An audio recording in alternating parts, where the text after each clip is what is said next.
The health benefits of baking soda for repairing the kidneys. 1. Baking soda is well known as fantastic natural cure for all kinds of health problems. It has also been discovered to help the kidneys. 2. Those who suffer with kidney disease or kidney stones can cause baking soda to increase the levels of bicarbonate in the blood.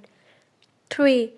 Many people have used this successfully to break down and get rid of kidney stones.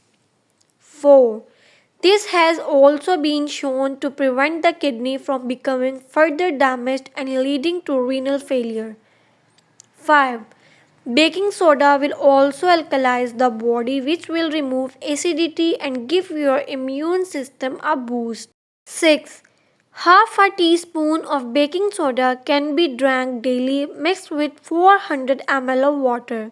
This will soon begin to flush out the kidney stones.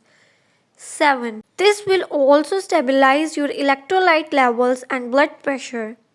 8. The baking soda will also help the pancreas to function normally. 9. You should also try to reduce sugar and saturated fats from your diet. Try to drink healthy juices and smoothies seen in our other videos. 10. We recommend a small amount of exercise on a daily basis also to boost your metabolism during this process. Thank you very much for listening. A like is always appreciated and remember to subscribe for more healthy videos.